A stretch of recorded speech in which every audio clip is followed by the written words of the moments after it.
GT America, powered by AWS, is back for the second race of the weekend at Michelin Raceway, Road Atlanta. Race 1 saw Memo Gidley extend his championship lead by taking his 6th win of the season, while the Ferraris of Tony Davis and Mark Muzzo joined him on the podium. Today, the battle begins anew with 40 minutes of racing to come under the hot Georgia sun. Hello, my name is Ryan Marine. Calvin Fish is alongside, and it's Amanda Busick down on the grid for us as we get set to go. The season, Calvin, has reached the halfway point, and now the championship's coming into focus. We'll talk about that in a moment, but certainly one of the talking points all weekend has been the heat. Today, though, a bit of a reprieve, especially with the cloud cover. Yeah, I think so. Certainly the ambient temperature is down, but that track temperature with that cloud cover you mentioned, Ryan, is certainly going to be a little bit lower. That can change the balance of the race car, so we'll have to see if any of the teams have kind of guesstimated their setup for that. Memo Gidley, I spoke to the team this morning. They said, yeah, great run, great points, but we did have some drama early in this race yesterday. They had the car kind of kept shutting itself down and correcting itself, so they really felt they're going to have to hit pit lane, but they believe they got on top of it last night. It may have been a throttle position sensor on that car, so fingers crossed for Gidley and that crew today. Well, you wouldn't have known it with the dominance that he displayed yesterday. Took control of the race from the green flag and never looked back.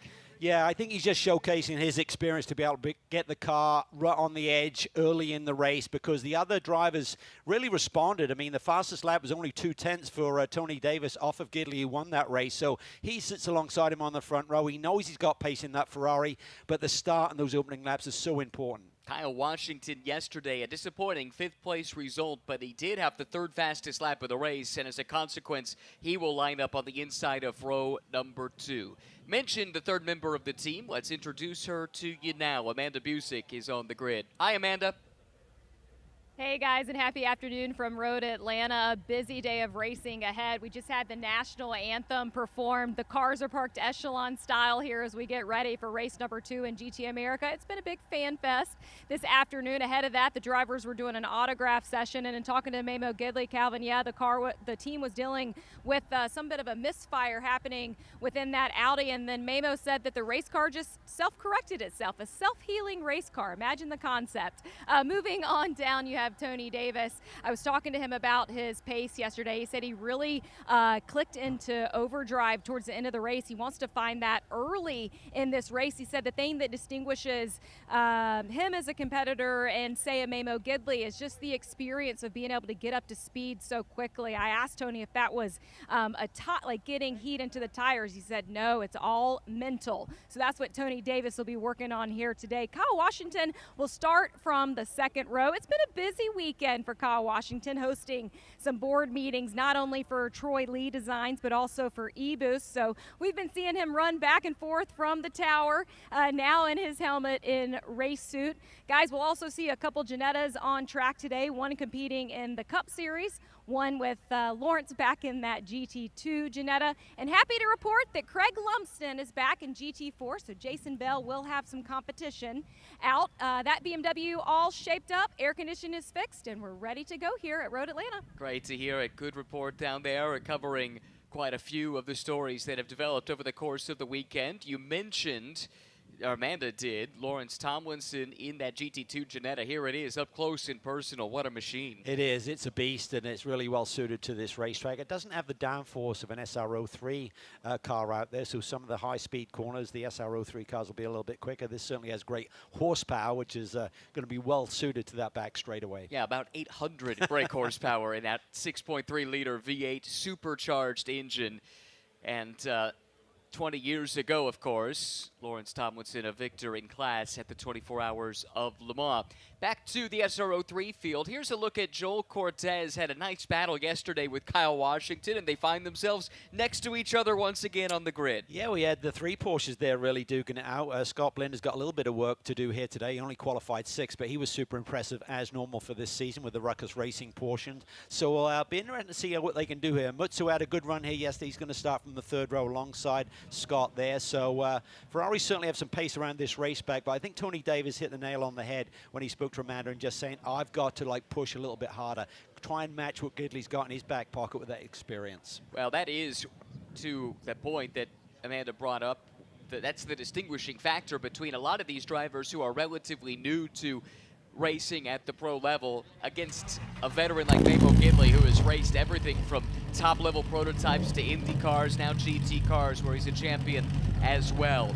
Engines have fired. That is the sound of Memo Gidley's Audi R8 that you're hearing coming through the microphones in a beautiful sound. It is Audi maybe getting back into GT3 game. Some interesting news out of that firm in the last couple of weeks with the new Volare concept, so watch this space.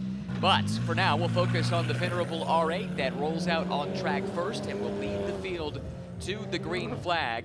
Gidley now with a commanding lead in the championship, and some dramas here for one of the Ferraris that was quick yesterday. Mark Muzzo, who was on the podium, not rolling out, not able to take his spot in the line, at least here initially. If he can get this rectified, there's a certain amount of time he is granted to retake that position, and it does look like that car is fleetingly starting to roll away.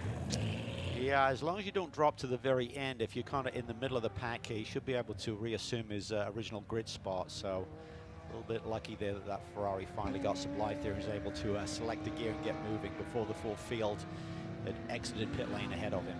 Imagine the stress, though, all the work that goes into one of these races, and you're thinking about going out on your formation lap, getting all the siding that you need done, getting the tires warmed up, and instead, now you got to start wondering, is the car even going to pull away? Here is the grid, and it is Memo Gidley on pole once again. Tony Davis alongside. Tony's moved up to second in the championship on the strength of the last handful of weekends. Kyle Washington rolls off in the third position. Joel Cortez alongside.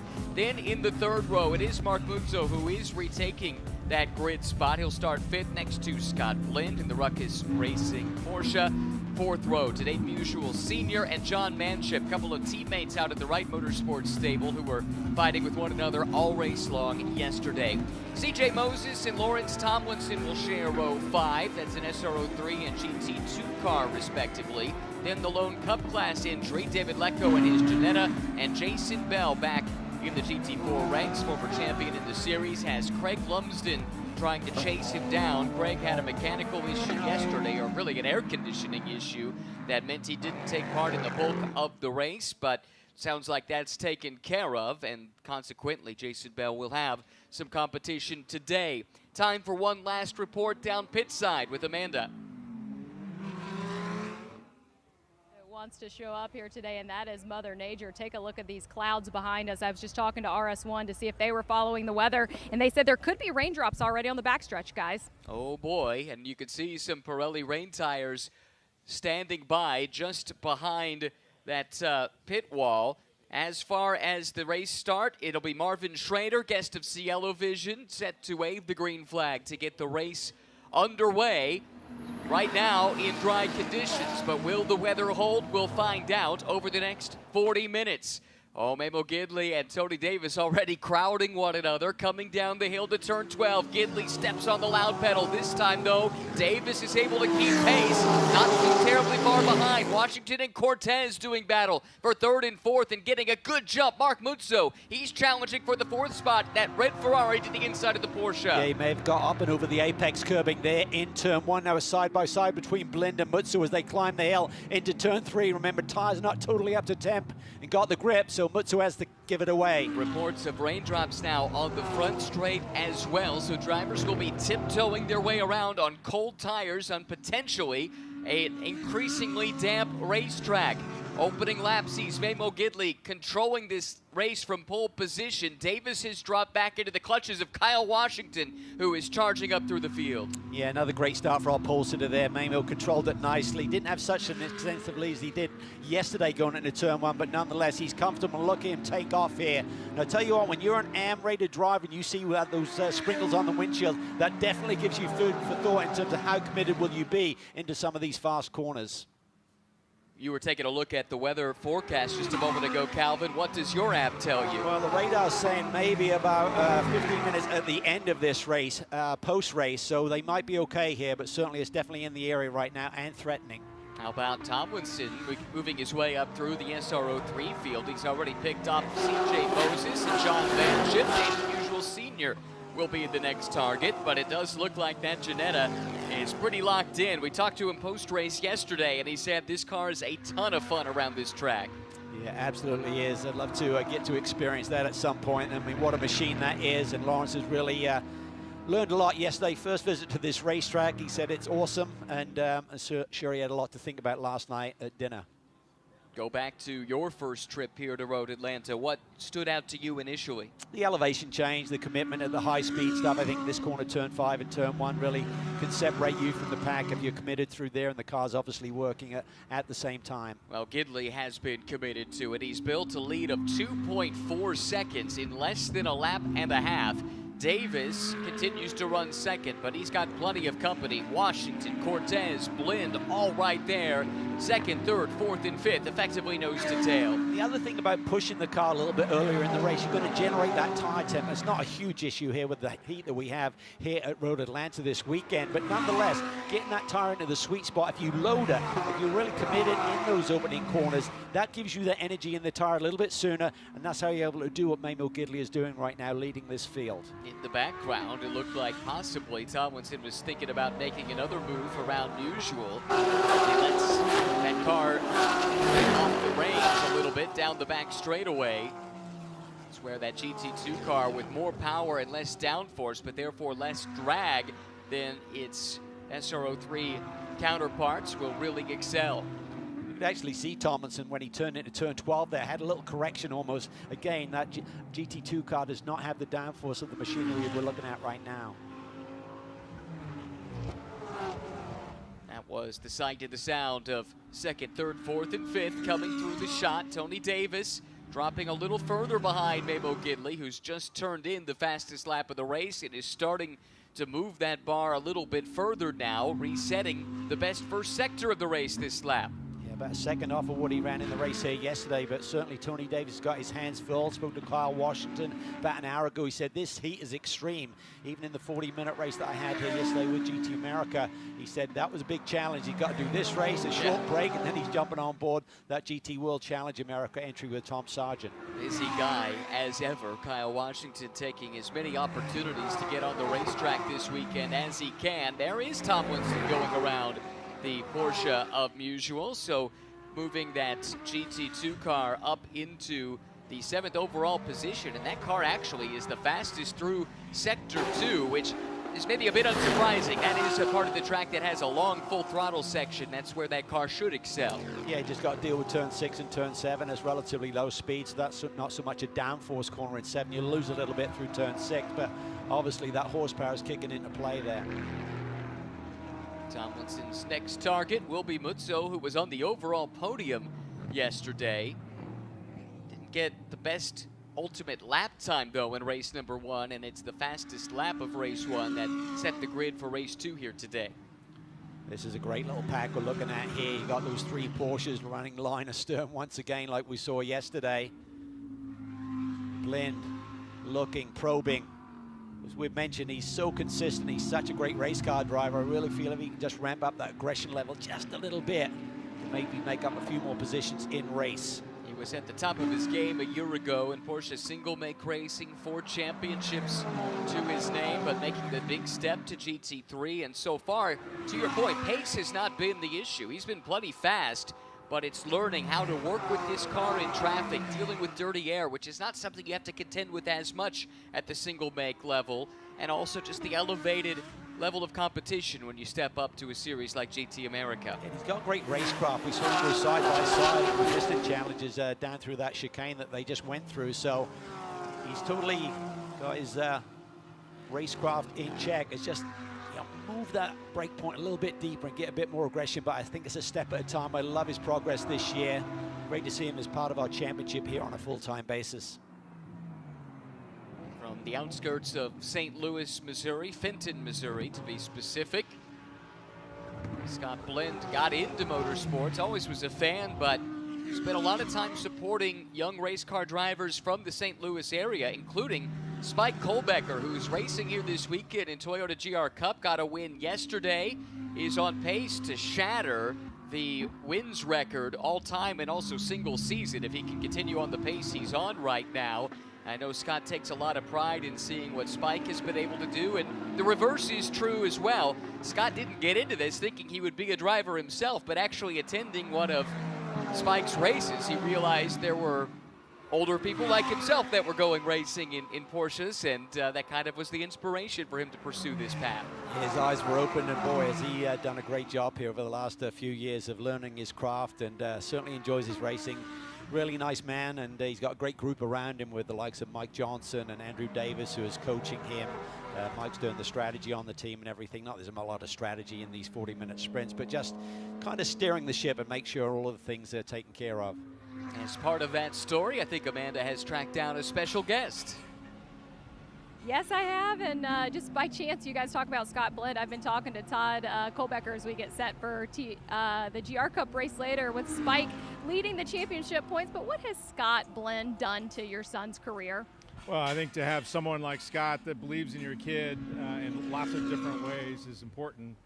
All the young drivers need mentors, and Scott has been just that for Spike, a fabulous mentor, both on and off the track. So we're grateful for his support over the years, and it's also nice to see a fellow St. Louisan out there racing, so making St. Louis proud. So yeah, very grateful for that, right? Everybody needs somebody that really believes in them and supports them in life, whether it's on the track or off the track, and Scott's been that person.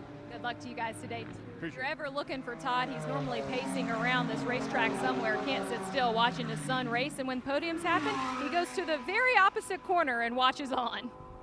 Oh, this could be interesting here with some traffic to contend with, and Kyle Washington under duress now. Looking around was Cortez trying to find a way by. That's Lumsden in the GT4 BMW that they need to work their way through. Able to do so, but Washington looked vulnerable there for a moment. Yeah, almost thought Cortez was going to get that right-hand lane. I don't think Kyle moved over on him. He just took his natural line, and suddenly that gap was ever narrowing, and for Joel, he made the wise move to flick to the other side, but a little bit of a clumsy moment there dealing with some traffic.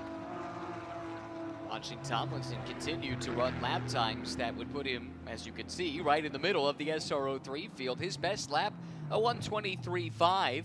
The overall best lap of the race, Memo Gidley, a 1:22.3, so just over a second quicker for Gidley. But again, that's an Audi that carries a lot more downforce, and there are several high-speed sections around this track where that downforce equates to lap time. It really does, and for Tomlinson, he's certainly done some homework last night, either with the race car or just looking at his own lines and stuff around the racetrack. So he's about 1.2 seconds faster than he saw as his best lap here yesterday. It's a corner that really won't be too affected by downforce. It's relatively low speed, minimum rolling speed through turn 7 is about 55 to 60 miles an hour, but this is where that 800 horsepower is going to really kick into gear down this long back stretch.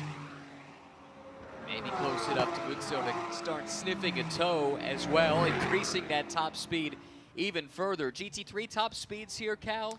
Right around 160. I've heard numbers 162. Some are saying just higher 150s, but yeah, 160 plus I would say is where you need to be. And that GT2 car should be well in excess of that. Yeah, I don't have any data on that car. You got to feel it's going to be at least 10 miles an hour faster there at terminal. Lawrence himself, the chairman of Genetic Cars, so this is a passion project for him. Bought the brand a couple of decades ago. Woo, this is close. Looked like Joel Cortez did not have a good turn 1. That allowed Scott Blind to have a big run through there and almost run over the tail of him, had to give it up.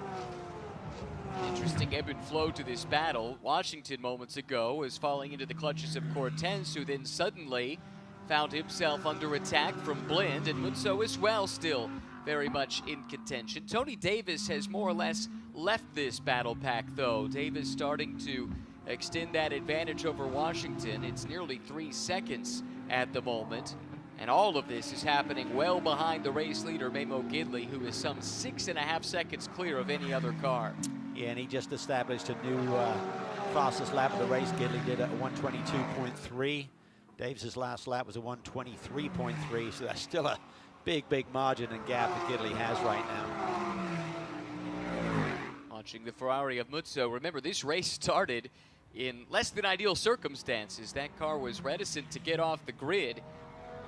Was able to take his scheduled starting position. Race vision powered by AWS. Best sector 2 times. Gidley barely quicker than Tomlinson. and then 3 SRO3 cars with Davis, Washington, and Mutso. Yeah, basically Sector 2 is on the exit of Turn 5, so it's the run down to Turn 6. Turn 6 will be affected by that downforce, Turn 7 not so much, and then a big blast with the horsepower coming off. I think that's why Tomlinson is so much in the mix there through that particular sector. As you pointed out, he's stronger here on day 2 than he was on day 1. And not a surprise when this is his first time coming to this racetrack. Still a lot to learn.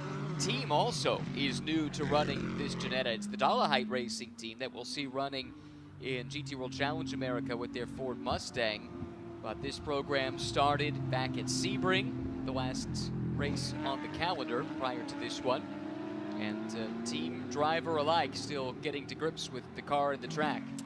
I'll tell you what, just looking at the balance of the car, I mean, every circuit is different. We haven't visited here at Road Atlanta for many years, so nothing to compare to with GT2 machinery. But just seems to be more hooked up. The other GT2 machinery we've seen from other brands don't seem to be just as hooked up in the corners as we're seeing that Ginetta, so they've certainly done their homework with that machine, and it's operating really well.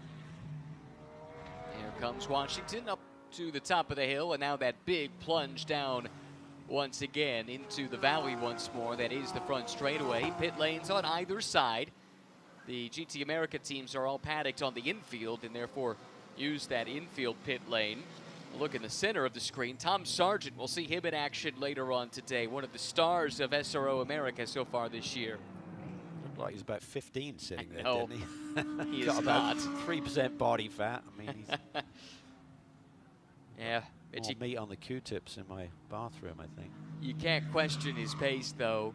There is a GT Academy award for drivers that meet certain criteria, have to be under a certain age and have a silver FIA driver grading. And Tom Sargent, to this point in the season, has scored maximum points. And it's not just about race results. It's about fastest lap. It's about average laps in certain segments as well. And also things off the track. And he has scored perfectly to this point in the campaign. Yeah, he's such an impressive young man. Yes, got so much speed on the racetrack. And I think, you know, he's driving a lot more. I think that confidence is building. I think he's taken his own performances to a whole new level for this year. So, you know, he kind of burst on the scene, got the opportunity at the Indy 8. I think it was at the end of 23, if I'm correct. And then has done a couple of seasons now with GMG. So just one of those young talents that Kyle saw the promise in, and he certainly delivered. Check in on the Cup Class entry, David Lecco. This is another Ginetta, but quite a bit different than the GT2 version we were looking at a few moments ago. This car significantly less powerful, doesn't have the aero even of the GT2 car, but still quite a captivating package. Sharp looking car, sounds great as we're about to hear. Yeah, and Lecco's done a really nice job with that. He's obviously cleaned the house, winning every race so far this season. But you can just see more of a rhythm that he has to take with that car, really using every inch of the racetrack to get the lap time out of the car. Can't just kind of hug the corners and carve the corners as aggressively as the other machinery out there. Still a pretty potent weapon, all things considered. X-Track gearbox, Bosch ABS system on that car. But now about to be swallowed up by the overall leader of the race, Memo Gidley, coming up quickly in the Audi. And he'll want to make quick work of that Ginetta, and does so.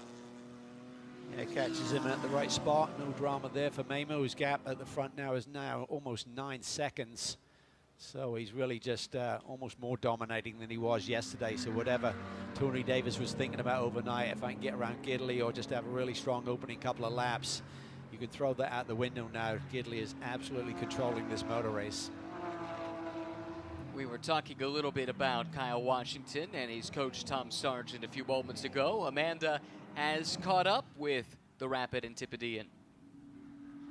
Yeah, I asked him if his ears were burning because I did tell him the compliments you guys were saying on air, but you'll see that headset and radio. He is fine-tuning Kyle Washington out on this track, and he said it'll help for later on today, too. How receptive is Kyle Washington inside that Porsche?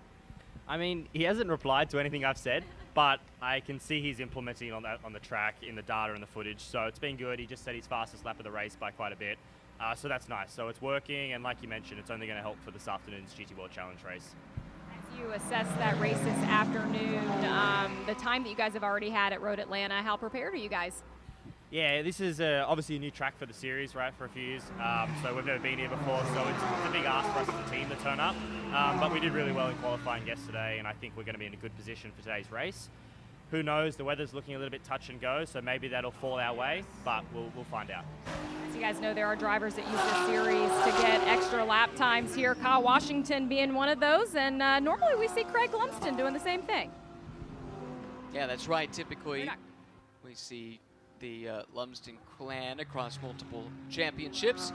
Here is Washington, though, working his way through that traffic, and that was a little sketchy there a few moments ago with 3 different classes overlapping momentarily. You had the Cup car, the GT4 car, as well as these SRO3 machines. Yeah, you got to make the right decisions and right calls when you have those moments in that dynamic of the race. But you know, as we're seeing now, Kyle Washington now suddenly gets his fast lap, and it's just taken him a lot more longer to get into that groove, into that rhythm, and now he's starting to catch Davis a little bit, it looks like. So his fast lap at 22.7 is about 6/10 off of Gidley. So despite that, I think Gidley and that team have found a little something with that Audi.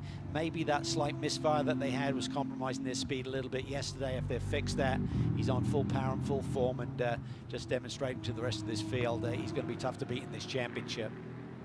Here is the Floridian Jason Bell, leader in the GT4 class for Racer's Edge in that red Aston Martin, just letting the SRO3 class come through. Jason just making his 4th start of the season. Didn't see him in the opening round at Sonoma, nor the next one at Circuit of the Americas. Debuted at Sebring. Has been perfect on the season, albeit against relatively limited competition up to this point of the year. But this is a driver who knows the GT4 platform extremely well. 2-time champ in GT America GT4 racing, 2021 and again in 2023. Yeah, I spoke to Jason last night. He said, I'm having fun, great to be back at this racetrack, but he said, I'm also exploring other opportunities for future racing endeavors. I said, well, what are you doing? He said, no, you'll find out soon enough. He wasn't giving the game away, but he said it's just great to be back in a race car, but I think he'd certainly like to have a few more cars in the class to have a bit more competition. But said he did a good job yesterday, a little bit too conservative, and then he really found some great rhythm at the end of the race yesterday and really brought his lap times way down. The amount of times this weekend I've heard, I've got something very interesting, but I can't tell you about it. I guess it is that time of the year where you're already starting to think about the next season and you have to start putting those plans in place, but very few of them have come to full fruition. Change in position. This is 3rd place that's changed hands. Joel Cortez somehow around Kyle Washington. Yeah, just trying to look at the timing and scoring screens. I think it had to have happened on this lap. So I'm not sure if Kyle had a little bobble somewhere and ran out wide, and Cortez was obviously close enough to take advantage. They both dropped Scott Blind a little bit in this race. He's about 3 seconds back at this point. You see him climbing the hill, but he's a little bit closer as well. So I can imagine there was something that happened halfway around that last lap somewhere for that position change to happen. Yeah, this reminds me of what happened yesterday where the two of them exchanged positions multiple times. Kyle got the pass made, then had it off and dropped back behind and had to work to get it back. This might answer our question. Whoa. Ooh. Yeah, I was going to know earlier, about 2 laps ago, that he's pretty brave sticking those left side tires on that painted strip, and he just came out under the bridge there a little bit wide of his normal line and had to correct it. Did a nice job of recognizing it early, but that's a big moment at those sort of speeds. Huge. Turn 12 is coming at you in a hurry. But Kyle Washington is not the kind of guy to get daunted by a sketchy moment. He puts his head back down and gets in that rhythm once again. Target just out the windscreen, the RS1 Porsche of Joel Cortez. Cortez overcharged turn 7 there a little bit. I think Washington should have got off the corner a little bit more efficiently. They're getting the power down sooner. And he is definitely in the draft there. This is what we saw happen a couple of times yesterday. Cortez wants to make Washington go the long way around, parks that red, white, and black car right in the middle of the track. It just doesn't give Washington any avenue to try and advance. Yeah, just all of these drivers are learning racecraft in a big way. The more events they get underneath their belt. And it just really showcases when they get in these battles, they're not feeling the pressure like you saw earlier in the season. Joel running a partial campaign. Has finished so far this season 4th. race number 2 at Sonoma. Had his second best result of the season yesterday with the 6th place finish and was as high as 5th at one occasion while fighting with Washington. Washington just missing his marks a little bit. He's not absolutely nailing the line down through the S's, and had that little bobble there coming up through under the bridge, turn 11. So just needs to stay focused here. Sure, the team is saying, just Kyle, hit your marks, and get back into a rhythm. Don't be flustered by that bobble and losing that track position. That was obviously for the final podium spot with Gidley and Davis out front. Comparing and contrasting the body language between the two Porsches, is there anything you can pick up about potential handling characteristics? No, I don't really see any big imbalance in either one of them. It's not like one car seems to be pushing a lot or twitchy coming off the corners with power down. I think these track conditions, we said, with the cloud cover, are going to be a little bit more in the sweet spot for these Porsches here today. I think for Kyle, he's just got to really focus in on hitting these lines, because it's so important around a racetrack like this, particularly down through the S's where the corners are coming at you so quickly and with such a frequency. If you're a little bit off coming down through there, you can certainly throw yourself way out of the ballpark when you get to the next part. Talk about Kyle Washington as a driver doing double duty, but RS1, they're running Porsche 911s both in GT America and GT World Challenge. Just saw there again, Carl, just too shallow up through turn 3, and that just gives you a big moment. You're coming off the corner with a lot more steering input, late to the power. I'm sure that Tom Sargent, he said, I'm not sure he's listening to me, but I'm sure if there's any feedback he can give him is just say, settle down, get back into your groove. Washington always has the pace. It's just really putting all down and being disciplined and executing it for every corner on a lap. It did look like Scott Blind might have been starting to reel them in as well. Leaders coming through and putting a lap on CJ Moses, another partial season schedule for CJ this year. So busy with his responsibilities with AWS, where he heads up global security. Been an interesting time for him, certainly in that realm. Cortez is really starting to dig deep here. He's just laid down his own personal best first sector to this lap. So he stretched that gap a little bit on Washington. He's flashing his lights up ahead for the traffic because he's not that far behind Davis. That's true. Still 16 minutes to go in this race, and I think he's really found a rhythm. Maybe the balance of the race cars come to him a little bit as we get deeper into this race. Leaders need to negotiate this traffic traffic up here. Really tricky to get out of the way for CJ Moses. You can see how dirty it is offline. CJ tries to keep that car tucked tight to make sure there's room for the front runners to come through. But as you say, this is a single file part of the racetrack. Scott Blind here just needs to be patient. I can't tell you how uncomfortable a position that is for a driver to be coming up the hill out of turn 1 on the approach to turn 3, and you see the cars coming, just trying to find a safe spot to get out of the way and not make a mistake or getting at the side of another race car. So he did a really nice job there of managing that, CJ did. You can't just hit a disappear button. So it is an art form to try and make sure you don't interfere with the faster traffic that comes through. CJ is conscientious as he could be given the circumstances. But it has resulted in this foursome really being spread out. They had been pretty tight together, but now some bigger gaps between the groups, and I think Blind might have lost out more than the rest. Washington's last lap was his best, so he did tidy things up. Maybe Tom was getting it pointed back in the right direction. Pretty fast lap for Washington at 122.6. That compares with the one at 22.1 for Gidley as the fastest lap of the day. Scott Blind just did his best final sector, for what it's worth, in this car.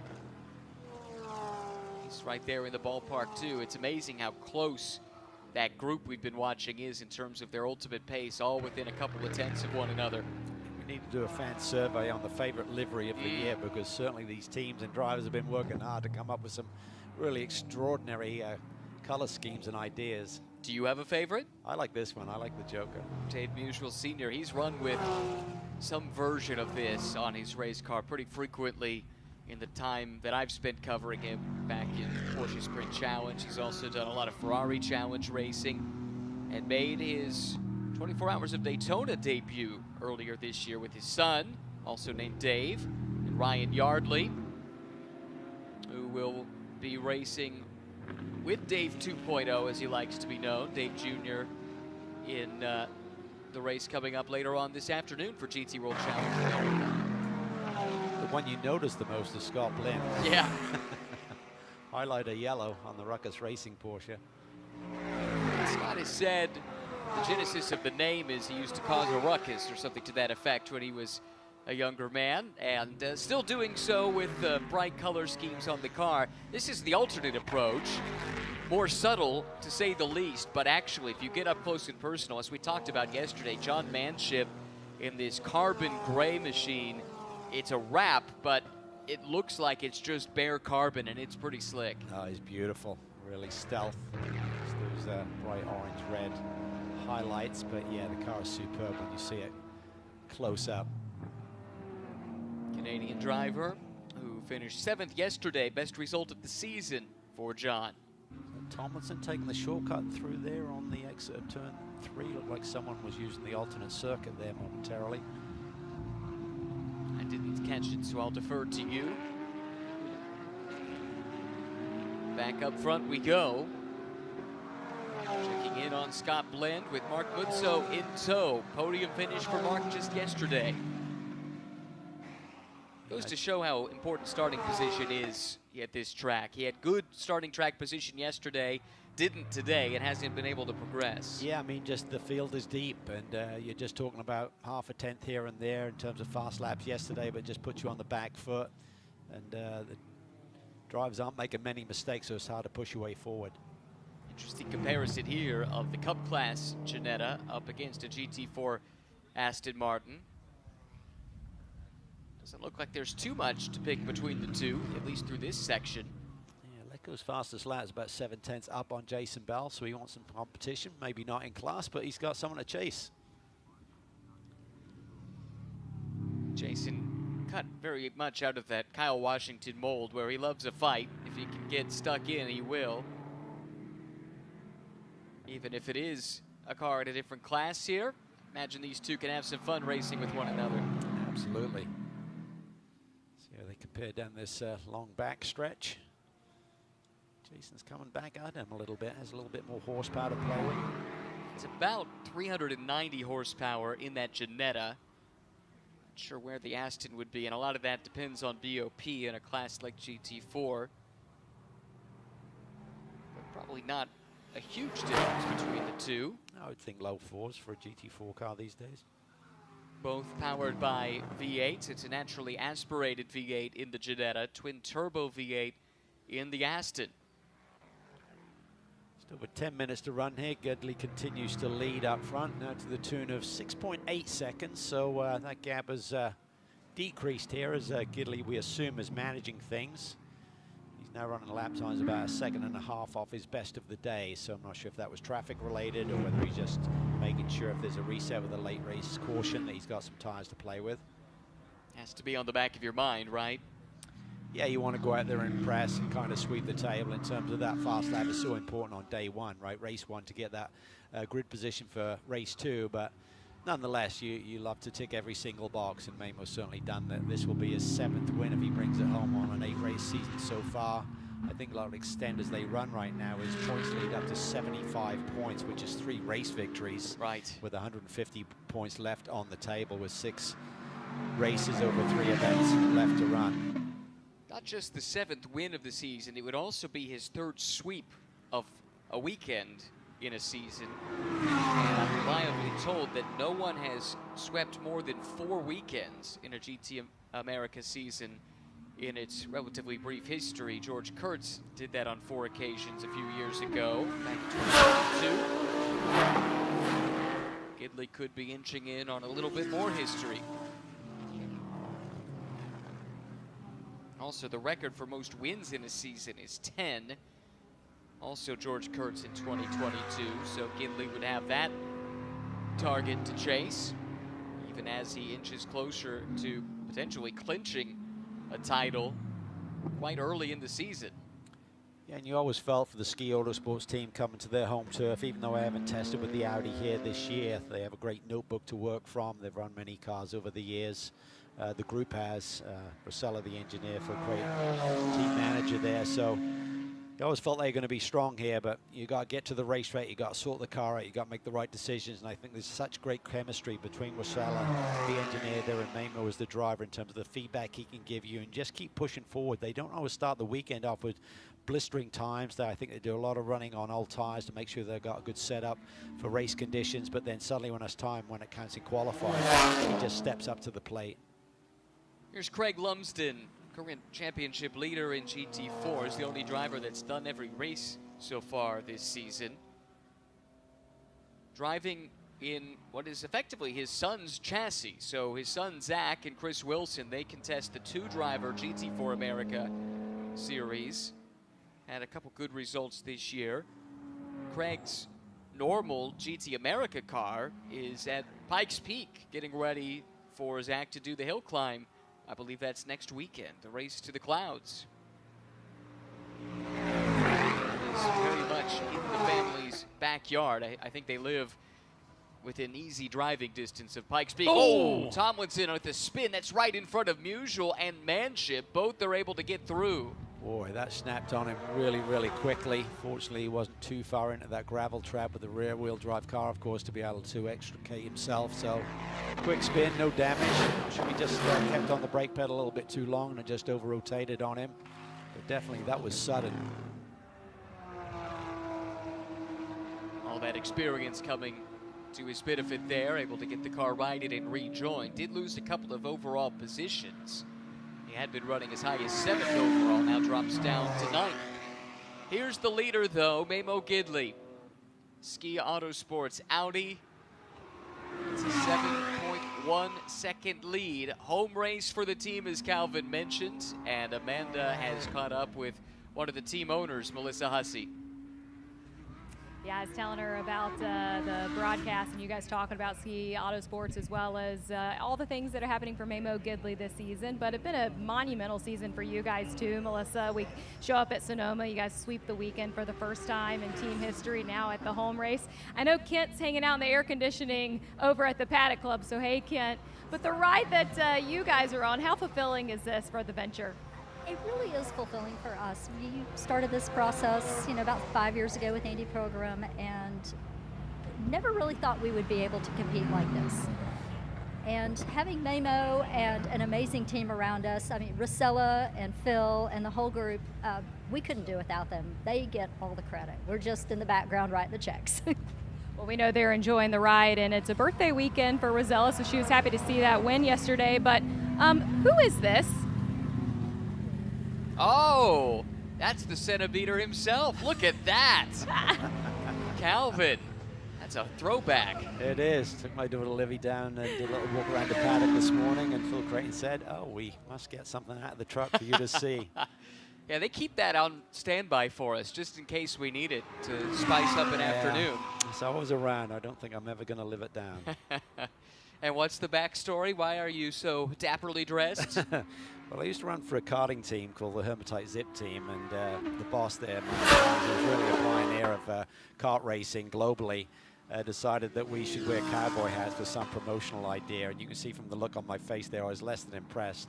So the photo got floated around, and then there was a competitor in one of the championships I was covering many moons ago, Derek Whitus, who thought I'll have a bit of fun with Calvin. So he actually hired 2 models, 2 females, to follow me through the paddock one day with that cardboard cutout. So every truck that I stopped by to have a chat with, they were suddenly outside, and they even opened up a website and everything. They went all in on this. And somehow Phil Creighton got it and got it back to the shop, and as you can imagine, it carries it everywhere when they're out on the circuits. So yeah, I'm not sure if they're, I should probably steal it, but I've got a feeling they've already got a copy somewhere. Yeah, they'll have a reserve, knowing Phil. Well, yep, you're never going to live that one down, I think it's safe to say. 4.5 minutes to go here. Checking back in on a couple of teammates doing battle.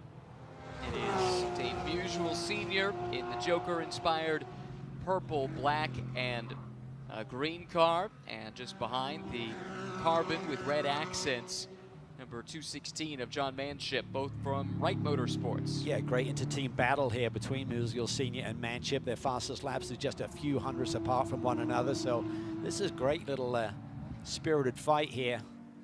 Got to feel that they hang out together over the course of the weekend, and they want to one-up each other when it's time for the green flag to fall. We'll see Light Motorsports with a couple of entries in GT World Challenge America this afternoon. Trace Lalu and Thomas Merrill, they've been a bundle of fun so far this season. Struggling a little bit here this weekend, I think it would be safe to say, but still 3 hours of racing to go. And then Dave Musial Jr., or Dave 2.0, and Ryan Yardley in the other car, and that one's been up towards the top so far this weekend.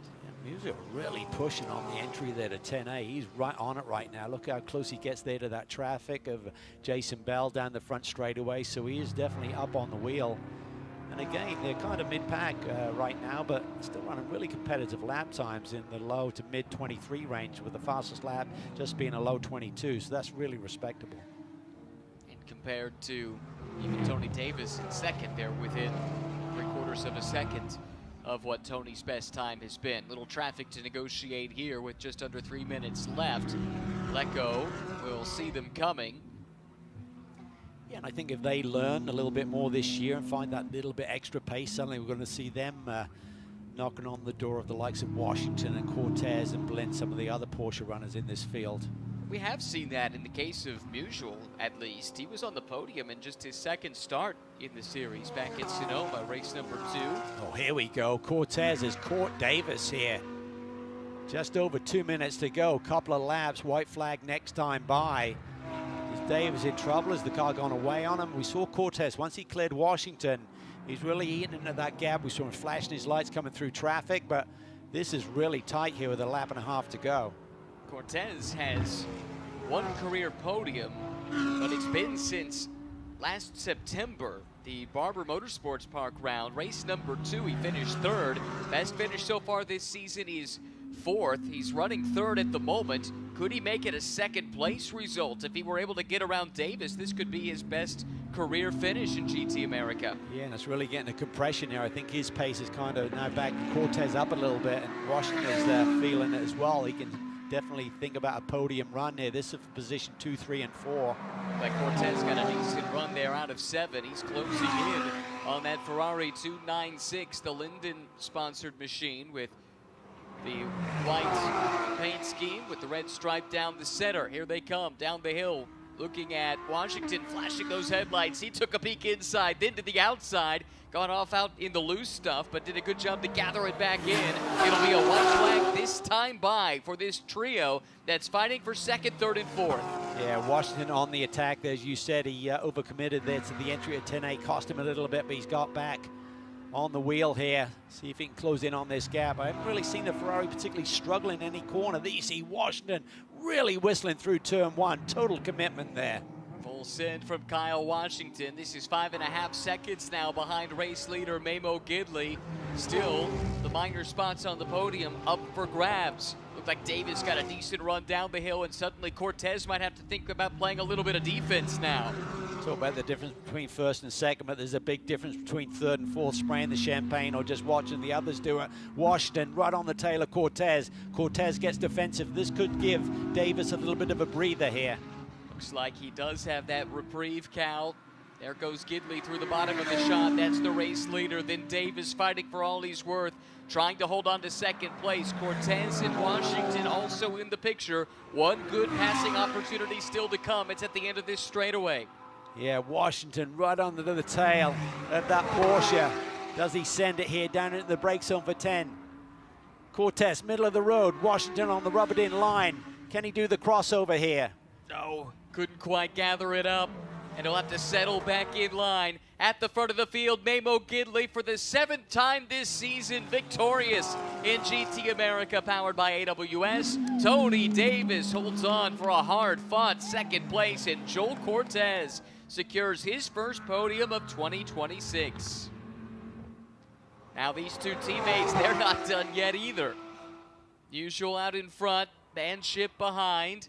Looks content to sit in the tire tracks and try to force an error, but Musial will not give it to him.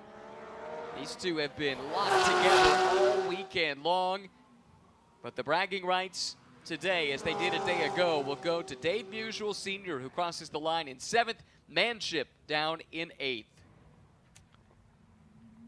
Now we wait for the other class leaders. Two of them are in this shot here. Jason Bell, David Lecco, and actually Tomlinson as well.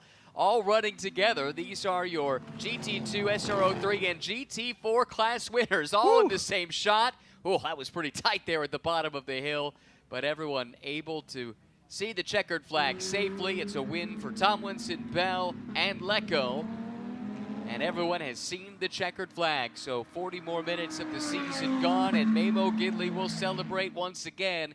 He's only been headed once through 8 races. Yeah, just an amazing season that whole group are putting together. Just perfectly executed, well engineered, and brilliantly driven. Memo's really on top of his game. He's loving his racing. He's got so much passion to come back from the injuries that he had many years ago now, but to be running at this level is superb.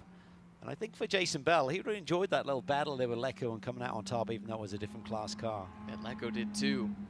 Saw a little Cup class competition earlier in the season, but does seem like with Jason at the controls, this GT4 car and the Cup car pretty much similar on pace potential.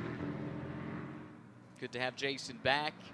Excited to hear what those future plans might be when the time comes for them to go public, but seems back in his happy place with a GT4 platform underneath him.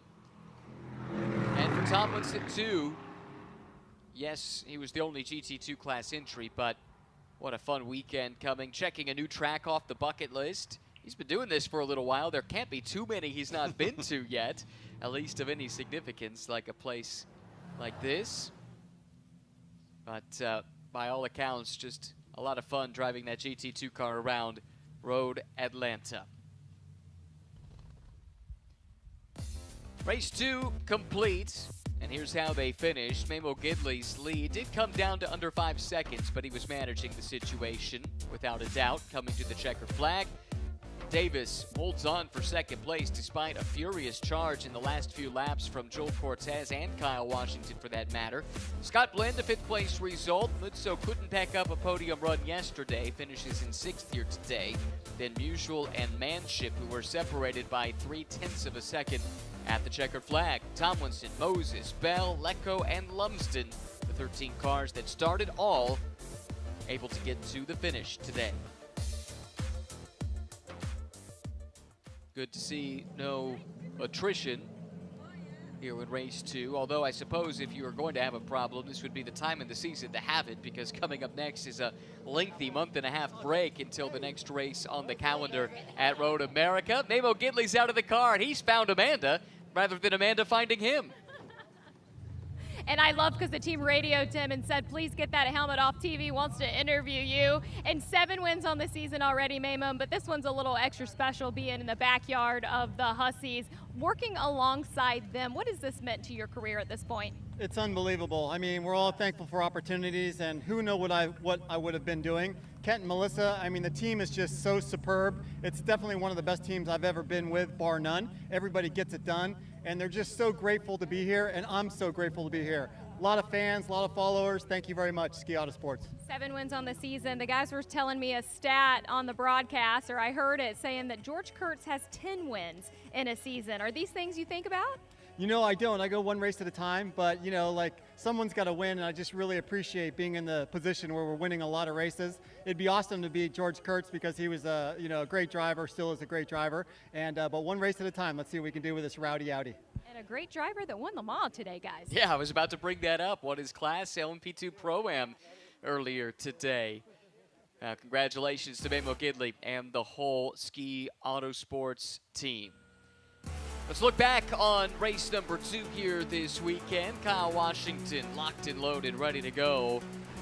As they came to the green flag, it was aggressive in the early stages of the race. Gidley had the pole position and was able to control the field by and large from that spot. Got a good getaway, that's for sure. Behind him, though, saw a couple of battles. Washington giving up the spot here to Cortez with a costly miscue. He was not able to recover today as he was a day ago. Little spin here for Lawrence Tomlinson. No harm, no foul. Able to continue on, and all the pursuing cars avoided him.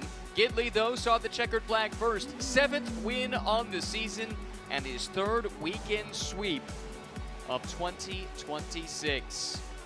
Tomlinson, Bell, and Lecco got their respective class wins as well, but it's Gidley celebrating the overall triumph at Road Atlanta. Leaving Road Atlanta, the championship looks like this. Memo Gidley in firm control of the title. Tony Davis extending his advantage over Kyle Washington, who sits in third. Mutso had a good weekend and jumped up to fourth place just ahead of Blend and sits in fifth. Coming up at the end of August, the next round of the championship will be at Road America. We'll see you in Elkhart Lake.